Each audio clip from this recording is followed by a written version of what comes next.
বাংলাদেশ থেকে বিরোধ করা সম্ভব নয়। যদি ফেসিবাদ থেকে বাংলাদেশকে মুক্ত করতে হয়, যদি ভবিষ্যতে বাংলাদেশে আর কোনো ফেসিবাদকে আমরা চাপিয়ে দিতে না চাই, তাহলে অবশ্যই অবশ্যই আমাদেরকে নতুন রাজনৈতিক বন্দোবস্তের মধ্য দিয়ে নতুন সংবিধান প্রণয়ন করতে হবে।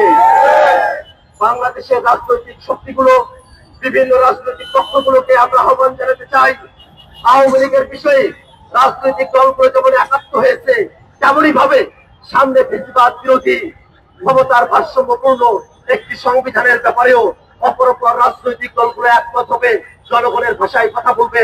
আজকের প্রেস কনফারেন্স থেকে আমরা দলগুলোর কাছে আশাবাদ ব্যক্ত করতে চাই। বন্ধুগণ আমার, আজকের জনতা রাজপথে স্লোগান দিয়েছে, একটা লীগ ধর, ধরে ধরে জেলে ভর। যদি আওয়ামী লীগের কোন প্রচেষ্টা বাংলাদেশে কোন ধরনের সন্ত্রাসী কার্যক্রম চালাবার পায়তারা করে, যদি রাজপথে আসার সাহস করে, যদি কোথাও গোপনে মিটিং করার সাহস করে, আমরা জুলাই জনতার পক্ষ থেকে, এনসিপির পক্ষ থেকে আমরা জানান দিতে চাই, যেখানে আওয়ামী লীগের কোন দূষণকে পাওয়া যাবে সেখানেই তাকে প্রতিহত করা হবে, ধরে নিয়ে এসে তাকে বিচারের মুখোমুখি করা হবে, জেলখানায় পাঠানো হবে।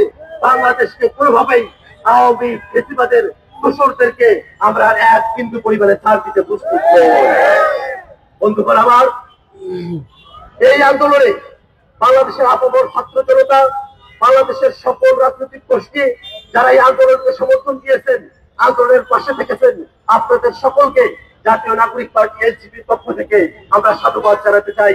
আমরা আপনাদের সকলের অংশগ্রহণের মধ্য দিয়ে বাংলাদেশকে নতুন প্রেক্ষাপটের মধ্য দিয়ে আমরা উন্নীত করতে চাই। বন্ধুগণ আমার, আওয়ামী লীগের কার্যক্রম নিষিদ্ধের দাবিতে যে আন্দোলন আমাদের চলে এসেছে, সে আন্দোলনকে ফ্যাসিবাদী ব্যবস্থা মুক্ত নতুন সংবিধানের দাবিতে আমরা পর্যবেসিত করতে চাই, বাংলাদেশকে নতুন ভাবে আমরা পরিচালিত করতে চাই।